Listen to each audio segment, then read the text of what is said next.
हे भगवान विष्णु, आपको माता लक्ष्मी की सौगंध है।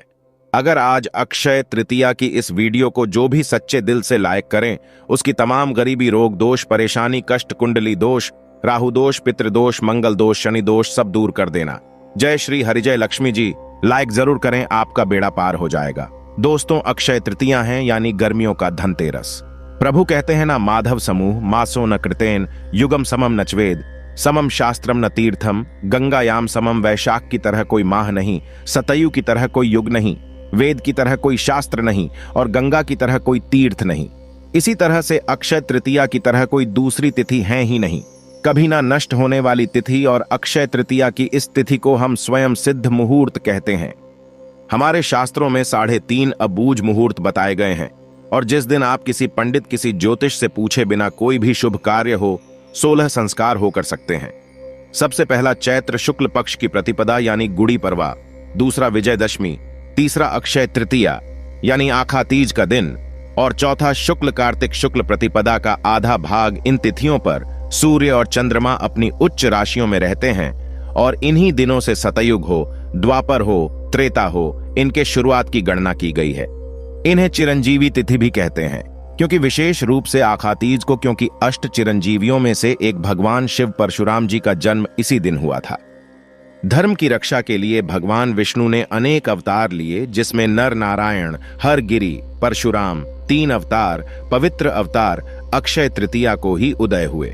इस दिन लक्ष्मी नारायण के निमित्त आप जो भी पूजन करते हैं, व्रत करते हैं, उपाय करते हैं, दान करते हैं, इन सभी चीजों से आपके जीवन की दरिद्रता दूर होती है, पारिवारिक समृद्धि आती है, पैसों की कमी दूर होती है।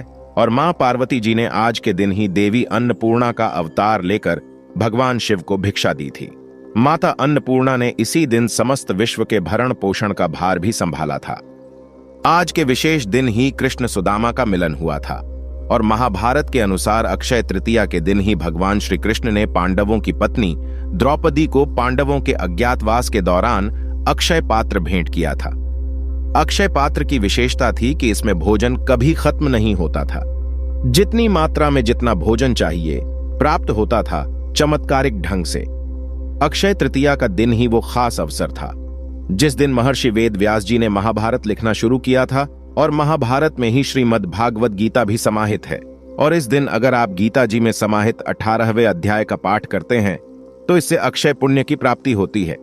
इस दिन महाभारत की लड़ाई भी कहते हैं खत्म हुई थी, द्वापर का समापन भी इसी दिन हुआ था। और इसी दिन भगवान श्री कृष्ण ने युधिष्ठिर के पूछने पर बताया था कि आज के दिन जो भी रचनात्मक या सांसारिक कार्य करेंगे उसका 100 गुना अधिक पुण्य फल मिलेगा। कोई भी नया काम हो, नया घर हो, नया कारोबार हो, इसको शुरू करने से उसमें बरकत मिलेगी, ख्याति मिलेगी। पंचांग देखे बिना ही आज के दिन कोई भी शुभ और मांगलिक कार्य जैसे विवाह, गृह प्रवेश, वस्त्र आभूषणों की खरीदारी, भूखंड, वाहन, कोई भी चीज की खरीदारी, कोई जमीन जायदाद, कोई नए कपड़े, कोई भी आभूषण, कोई नई संस्था की स्थापना, कोई समाज आदि की स्थापना, कोई उद्घाटन करना सभी श्रेष्ठ रहता है। मांगलिक कार्यों की शुरुआत के लिए अति उत्तम दिन है और इस दिन जो भी आप काम करेंगे इसमें खूब बरकत होगी, शुभ फल प्राप्त होगा। और जमकर आज के दिन आपको खरीदारी करनी चाहिए और खरीदारी जमकर करने के साथ साथ आपको दान भी करना चाहिए। इससे अच्छे कर्मों को आप संचित करते हैं। आज के दिन अपने कर्म हो, सेवा हो, दान से मनुष्य धर्म का पालन करना चाहिए। इस दिन पितरों के निमित्त कहीं पे भी भोजन दान करें। आश्रमों में आप भोजन अनाज का दान कर सकते हैं। आप कहीं गरीबों के आश्रम जा सकते हैं, अंधों के आश्रम जा सकते हैं, वहां भोजन करा सकते हैं, तर्पण कराइए, अपने पितृ के निमित्त पिंड दान कराइए, इससे अक्षय फल प्राप्त होते हैं। आज के दिन गंगा स्नान या कोई भी तीर्थों में स्नान भी करना चाहिए। इससे जो भी आप पाप करते हैं वो समस्त पाप आपके नष्ट हो जाते हैं। दोस्तों, इस दिन जौ का दान करना चाहिए। एक मुट्ठी जौ कम से कम आप दान कीजिए।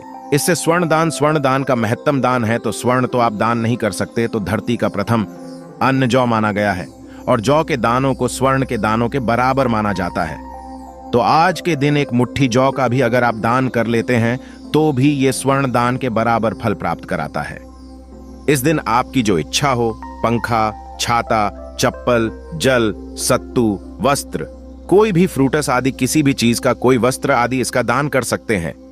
भूमि दान का भी श्रेष्ठ महात्म्य होता है, लेकिन भूमि हर किसी के बस की नहीं होती है। तो आप कम से कम एक मुट्ठी चावल ही दान कीजिए, पर कीजिए जरूर। दोस्तों, इस दिन शिव, पार्वती, नर नारायण इनकी पूजा का विधान है और अक्षय तृतीया के दिन ही चारों धामों में से एक श्री बद्री नारायण के पट खुलते हैं। और आपको बता दूं, वृंदावन में जो बांके बिहारी जी का मंदिर है, उस दिन सिर्फ आज के दिन ही आपको श्री विग्रह के चरणों के दर्शन होते हैं, नहीं तो पूरे साल वो कपड़े से ढके हुए रहते हैं। तो अद्भुत तिथि है, अंतहीन इसकी महात्म्य है।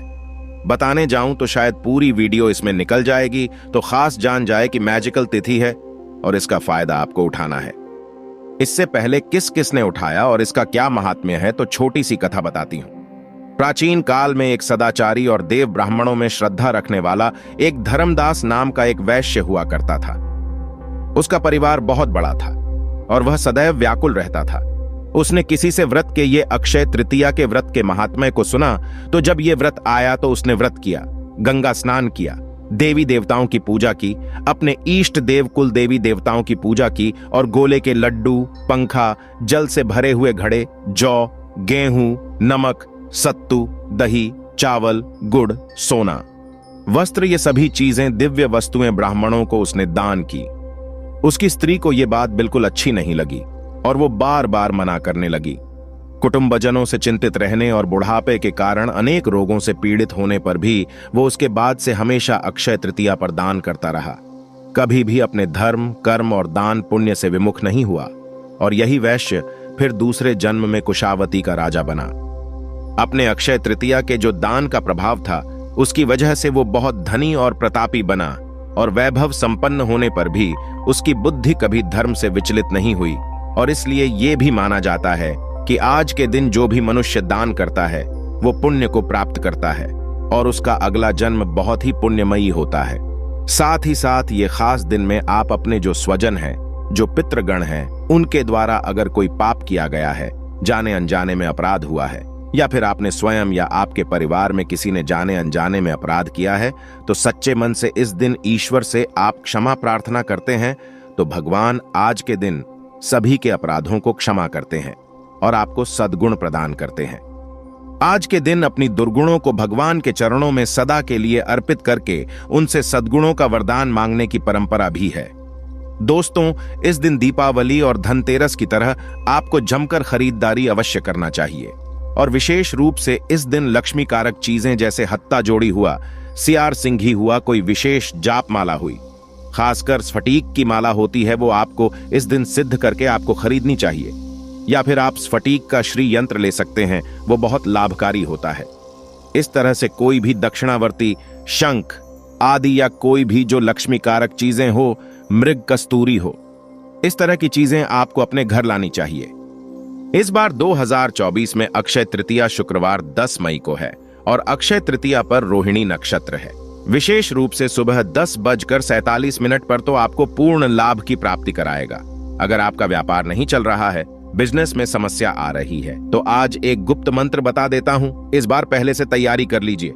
धनतेरस की भांति आपको शॉपिंग तो करनी ही है, अक्षय तृतीया पर क्या खरीदना है मैं बाद में बताऊंगा। और यदि आप बरकत चाहते हैं और आपके पास ऑलरेडी कोई अभिमंत्रित चीज है घर में, तो या तो उस पे आपको ये उपाय करना है या फिर आपको खरीद कर अभिमंत्रित कोई भी चीज हो, जैसे कि कोई लक्ष्मी कारक चीज हो, हत्ता जोड़ी हो, सियार सिंघी हो, विशेष रूप से पीली लक्ष्मी कौड़िया जो होती है, वो अगर हो तो आपको प्राप्त कर लेनी है।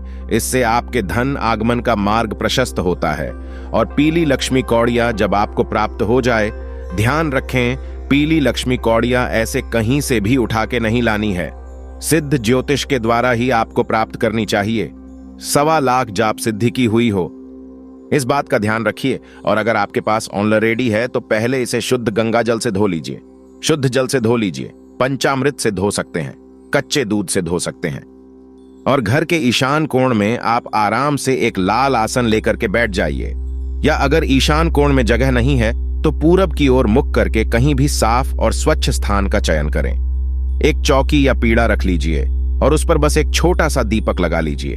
घी, तेल जो आपकी इच्छा हो, और पीली लक्ष्मी कौड़ी अगर आपके पास है तो वो, और अगर पीली लक्ष्मी कौड़िया नहीं है तो आप हत्ता जोड़ी, सियार सिंघी या दक्षिणावर्ती शंख या स्फटिक का श्री यंत्र जो भी आपके पास है उसको आप लाल चावलों के आसन पर आप विराजित कर दीजिए, या कोई स्टील की कटोरी में या कोई चांदी की कटोरी में रख लीजिए। अब लाल आसन पर आप बैठ जाइए। अगर आपको कोई प्रॉब्लम है नीचे जमीन पर बैठने में, तो आप ऊपर किसी सोफे आदि पे बैठ के या टेबल पे बैठ करके भी इस उपाय को कर सकते हैं। हाथ धो करके दीपक जला लीजिए, फिर से हाथ धो लीजिए और फिर ओम गण गणपते नमः, ओम गण गणपते नमः, ओम श्री गुरुवे नमः। अपने गुरु का ध्यान करते हुए आप गणेश जी का ध्यान करते हुए हाथ जोड़कर महालक्ष्मी से प्रार्थना करें, हे मां लक्ष्मी शरण, हम तुम्हारी पूर्ण करो माता कामना, हमारी धन की अधिष्ठात्री, जीवन सुखदात्री, सुनो सुनो अम्बे। मेरे गुरु की पुकार, शंभु की पुकार, मां कामाख्या की पुकार, तुम्हें विष्णु की आन अब मत करो। मान आशा लगाकर हम देते हैं दीप दान, और इस प्रकार से प्रार्थना करके दीपक जला के और फिर जो 11 की 11 लक्ष्मी कौड़ियां हैं उनको आप दूध की एक कटोरी में रख दीजिए। अब आप दूध की कटोरी में रखने के बाद अब एक एक करके आपको उसमें से पीली कौड़ी उठानी है। एक पीली कौड़ी हाथ में लीजिए, अंगूठे और तर्जनी से उसको दबाना है और कुछ खास शब्द आगे बता रही हूं वो बोलना है। ध्यान रखें, कौड़िया अभिमंत्रित हो तो ही ये उपाय करेगा। अगर आपके पास नहीं है अभिमंत्रित कौड़िया तो आप हत्ता जोड़ी से भी ये उपाय कर सकते हैं, या सियार सिंघी से कर सकते हैं, या श्रीयंत्र से कर सकते हैं। लेकिन ध्यान रखें, उसको अंगूठे और तर्जनी जो फर्स्ट फिंगर होती है आपकी इसके बीच में ही पकड़ना है, और जो हथा जोड़ी सियार सिंघी रहेंगी उसका दूध का स्नान नहीं हो सकता, तो ड्राई ही पकड़ना है। आपको 33 बार टोटल इस मंत्र को बोलना है। कैसे बोलना है? जैसे आपने 11 पीली कौड़ियां है तो प्रत्येक कौड़ी पर 3-3 बार इस मंत्र को आप बोलेंगे। अगर हत्ता जोड़ी है तो हत्ता जोड़ी को हाथ में लेंगे, या सियार सिंघी है तो हाथ में लेंगे, अंगूठे और तर्जनी से पकड़ेंगे, 3 बार मंत्र को बोलेंगे, फिर उसको रख देंगे, फिर एक चुटकी सिंदूर चढ़ाएंगे, फिर उसको उठाएंगे, फिर 3 बार मंत्र बोलेंगे। इस प्रकार से आपको करना है। सिंदूर जो होगा वो ऑरेंज वाला, जो हनुमान जी का सिंदूर है वो चलेगा, आप वो डाल सकते हैं। कौन सा बोलना है मंत्र? ओम श्री शुक्ले महाशुक्ले कमल दल निवासे श्री महालक्ष्मी नमो नम। लक्ष्मी माई सबकी सवाई आओ, चेतो करो, भलाई ना करो तो 7 समुद्र की दुहाई, रिद्धिनाथ देवो, 9 नाथ 84 सिद्धों की दुहाई। इस प्रकार से आपको मंत्र बोलना है। अगर नहीं बोल सकते तो ओम श्रीम रिम श्रीम कमले कमलाले प्रसिद्ध प्रसिद्ध शिम शिम ओम महालक्ष्मी नम, इस मंत्र को बोल सकते हैं। ये भी नहीं बोल सकते तो ओम महालक्ष्मी नमः, ये भी नहीं बोल सकते तो जय मां लक्ष्मी, जय मां लक्ष्मी, जय मां लक्ष्मी बोले। इस तरह से जाप करके जब सारी पीली लक्ष्मी कौड़ियां हो जाए तो फिर धो लीजिए उसको, और दूध जो है उसको बचा कर रख लीजिए। उसको घर के चारों कोनों में आपको छिड़काव करना है। घर का जो सेंटर है, ब्रह्म स्थान जिसको कहते हैं, वहां छिड़काव करना है। घर के मुख्य द्वार के दोनों साइड छिड़काव करना है, और घर में जितने मेंबर है सभी की आंखों में थोड़ा थोड़ा वो दूध आपको लगा देना है। दोस्तों, आप देखेंगे घर का कोई भी ऐसा कोना हो जहां पर नकारात्मक ऊर्जा आपको जाने से आती हो या आपको डर लगता है, वहां पर आप इस उपाय को कीजिए। आप देखिए कैसे आपके जीवन की सारी नकारात्मक ऊर्जाओं को यह खत्म कर देता है। बाकी जो अगर दूध बच गया तो उसको तुलसी के पौधे में आप डाल सकते हैं। नाली में ना बहाए किसी कच्ची मिट्टी में डाल दीजिए। जो कौड़ियां है अब उसे शुद्ध जल से धो करके आपको सुखा लेना है, और इसमें 7 चुटकी हल्दी डालनी है, 2 लौंग, 1 इलायची, 1 कपूर की टिक्की, और वापस किसी पीले कपड़े में रेशमी वस्त्र में बांध करके या फिर किसी चांदी की कटोरी या स्टील की कटोरी में रखकर आप तिजोरी में स्थापित कर सकते हैं, या माता लक्ष्मी के सामने रख सकते हैं। और जो मंत्र मैंने आपको बताया है, ओम श्री शुक्ले महाशुक्ले कमल दल निवासी श्री महालक्ष्मी नमो नमः, लक्ष्मी माई सबकी सवाई आओ, चेतो करो, भलाई ना करो तो 7 समुद्र की दुआई, रिद्धिनाथ देवो, 9 नाथ 84 सिद्धों की दुहाई। इस मंत्र को बोल करके आप वापस से इसको प्रत्येक दिन कम से कम 27 दिन कर लीजिए। देखिए दोस्तों, कैसा कमाल आपकी जिंदगी में होता है। अगर आपने हत्ता जोड़ी या सियार सिंघी या श्री यंत्र आदि पे सिद्ध की है तो उसको लाल सूती कपड़े में, लाल रंग का कॉटन कपड़ा होना चाहिए जिसमें से हवा पास कर सके, या फिर चांदी की डब्बी या स्टील की कटोरी में आप हत्ता जोड़ी या सियार सिंघी रख सकते हैं। जो श्री यंत्र है उसको लाल चावलों के ढेर में रख करके, या उसको आप किसी कपड़े में बांध के, या ऐसे ही खुले किसी चांदी के प्लेट में स्थापित करके आप उसमें 2 लौंग, 1 इलायची, 1 कपूर की टिक्की स्थापित करके रख लीजिए। दोस्तों, ऐसा कमाल का प्राचीन उपाय है जिसका उद्देश्य मानव जीवन में धन, समृद्धि, लक्ष्मी कृपा, आर्थिक वृद्धि को प्राप्त कराना है। आपका व्यापार हो, आपके बच्चे हो, आपका घर हो, सभी की नकारात्मक ऊर्जाएं कम करके जो भी नजर दोष है उससे बचाना है। किसी प्रकार की आकस्मिक दुर्घटनाएं होने वाली हो, एक्सीडेंट होना, चोट लगना, रोग लगना, भय लगना, सभी का नाश हो जाता है। और अगर आपके पास कोई सिद्ध वस्तु नहीं है तो आप क्या करेंगे?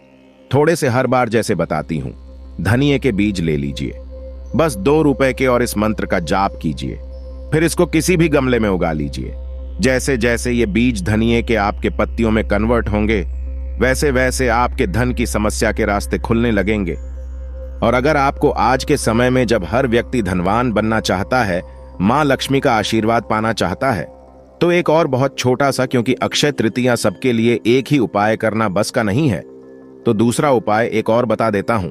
आपके पास अगर कांच मनी यानी कि बिल्लोर, जिसे हम बर्फ के मोती कहते हैं या स्फटिक कहते हैं, इसकी अगर शुद्ध स्फटिक की अभिमंत्रित माला हो, 1.25 लाख जप से सिद्ध की हुई, तो आपको अक्षय तृतीया के दिन इस बार लक्ष्मी मां के सामने बैठ के उस माला से, या फिर कमल गट्टे की अभिमंत्रित माला हो तो उससे, या काले हकीक की माला हो आपके पास, उससे आपको पद्मासन या सुख आसन में बैठ करके क्या करना है? माला को ले लीजिए। अभिमंत्रित माला हो तब ये काम करती है, और रियल माला हो, नकली कांच की माला लेकर के अपने घर में राहु दोष और नहीं बढ़ाना है।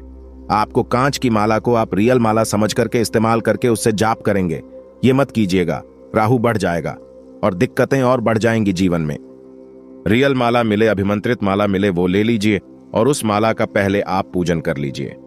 थोड़ा सा उस माला पे जल छिड़क लीजिए, शुद्धता का भाव करके थोड़ा तिलक करिए कुमकुम से, और फिर मध्यमा उंगली पर माला को अपने सीने से करीब 4 अंगुल की दूरी पे रखना है, और अंगूठे से एक एक मन का आगे करते हुए बोले, ओम श्रीम रिम क्लिम श्री सिद्ध लक्ष्म में नम, ओम श्रीम रिम क्लिम श्री सिद्ध लक्ष्म में नम। इस मंत्र का जाप कर जाइए, नहीं तो ओम श्री महालक्ष्मी विद्यमय विष्णु पत्नी च धीमहि तन्नो लक्ष्मी प्रचोदयात् लक्ष्मी गायत्री मंत्र है। आप इसका जाप कर सकते हैं। और इसके बाद आपको एक माला मां लक्ष्मी के 18 पुत्रों के नाम की करनी है। ओम देव सखाई नमः, ओम चिकलिताय नमः, ओम आनंदाय नमः, ओम कर्दमाय नमः, ओम श्री प्रदाय नमः, ओम जात वेदाय नमः, ओम अनुरागाय नमः, ओम संवादाय नमः, ओम विजयाय नमः, ओम बल्लभाय नमः, ओम मदाय नमः, ओम हर्षाय नमः, ओम बलाय नमः, ओम तेज से नमः, ओम दमकाय नमः, ओम सलिलाय नमः, ओम गुग्गुलाय नमः, ओम कुरुंटकाय नमः। दोस्तों, इस प्रकार से आपको एक माला माता लक्ष्मी के 18 पुत्रों के नाम की करनी है। आप चाहे तो सिद्धि कुंजिका स्त्रोत हुआ, लक्ष्मी सूक्त हुआ, इनका पाठ भी कर सकते हो। और अगर सिद्ध स्फटिक की माला नहीं है तो काले हकीक से आप कर सकते हैं। जब भी आपको अगर इसके बाद जीवन में कभी भी कोई घाटा हो जाए, कोई दिक्कत हो जाए, फाइनेंस की प्रॉब्लम हो जाए, कोई जॉब चली जाए, कोई बीमारी के चलते आपका बैंक बैलेंस खत्म हो जाए, तो ऐसी स्थिति में मां लक्ष्मी की अगर आप इस प्रकार से मंत्र सिद्ध कर लेते हैं, 18 पुत्रों के नाम, तो आप बाद में भी उस अभिमंत्रित माला से एक बार भी जाप करेंगे तो आपके काम तुरंत बनने लगेंगे। दोस्तों, ये मंत्र अगर अभिमंत्रित माला से जाप किया जाए तो सिर्फ लक्ष्मी मां को अट्रैक्ट नहीं करते, बल्कि भगवान विष्णु, लक्ष्मी माता सहित भगवान शिव, राहु, केतु, शनिदेव, हनुमान जी, माता काली, सभी देवी देवता इससे प्रसन्न होते हैं। और विशेष रूप से बस अगर काला हकी का यूज कर रहे हैं तो विष्णु भगवान के मंत्रों का जाप इससे ना करें। यदि आप कोई व्यापारी हैं, कोई दुकानदार हैं, तो दुकान में प्रतिदिन आप बैठ करके इस माला से इस मंत्र का जाप कीजिए। आपको दोगुना मुनाफा ना हो तो आप बता देना। व्यापार में लाभ प्राप्त होता है और धन की प्राप्ति होती है, व्यापारिक सफलता मिलती है, माता लक्ष्मी की आप कृपा प्राप्त करते हैं, आपके जीवन में सकारात्मक परिवर्तन हो जाता है। और अक्षय तृतीया का दिन है तो सोने चांदी की चीजें कुछ ना कुछ स्पेशल रूप से इस दिन साकी कवच आपको अपने घर पे लाना चाहिए और घर की तिजोरी में स्थापित करके इसे बांधना चाहिए या रखना चाहिए। इसकी नियमित पूजा कीजिए। जिस घर की तिजोरी में, जिस दुकान के गल्ले में साकी कवच होता है, वहां सभी प्रकार के पितर बंधन हो, कुल देवी देवता का बंधन हो, व्यापार बंधन हो, किया कराया हो, नकारात्मक ऊर्जा हो, वो सभी स्वतः समाप्त हो जाते हैं। वहां किसी प्रकार के धन का अभाव नहीं रहता, समस्याओं का नाश होता है और स्थायी धन संपत्ति का मार्ग प्रशस्त होता है। दोस्तों, जिसके पास भी जाप के लिए माला ना हो, वो मिश्री के 108 दाने ले लीजिए, गिनकर रख लीजिए, उससे जाप कीजिए और बाद में उस मिश्री के दानों को चावल की खीर बनाकर के माता लक्ष्मी को उस खीर का भोग लगाइए और प्रसाद के तौर पर पूरे परिवार सहित खाइए। आपकी सभी समस्याओं का अंत अवश्य होगा। दोस्तों, पूर्ण विश्वास के साथ उपाय कीजिए। आपके जीवन की खुशियां बस कुछ कदमों आपके जीवन से दूर है। अब रास्ता बस आपको तय करना है और माता लक्ष्मी और प्रभु श्री हरि विष्णु भगवान भोलेनाथ से यही प्रार्थना है सच्चे दिल से कि मेरे समस्त स्माइल फैमिली के भक्तों को अक्षय तृतीया के शुभ दिन पर भगवान आपको धन, समृद्धि, सुख, वैभव या मान सम्मान सभी प्रकार की खुशियों का वरदान दे, आशीर्वाद दे। दोस्तों, अक्षय का अर्थ क्या होता है? जो कभी क्षय ना हो, जिसका कभी अंत ना हो। तो ये दिन आपके लिए जीवन में सौभाग्य, सफलता, समृद्धि लेकर के आए। कभी कम ना हो ये सभी चीजें और आप सभी को शुभ अक्षय तृतीया। दोस्तों, 10 मई गर्मियों की धनतेरस है और ये प्राचीन गुप्त मंत्र का मैंने उपाय बताया। बस 3 बार आपको बोलना है और आप देखेंगे किस प्रकार से आपके सभी दुखों का अंत तुरंत होता है। सच्चे दिल से अगर आप माता लक्ष्मी को अपने घर पर बुलाना चाहते हैं तो कमेंट में लिखें, माता लक्ष्मी अक्षय तृतीया पर हमारे घर में जरूर पधारे। माता रानी दौड़ी चली आएंगी। एक लाइक जरूर करें। धन्यवाद।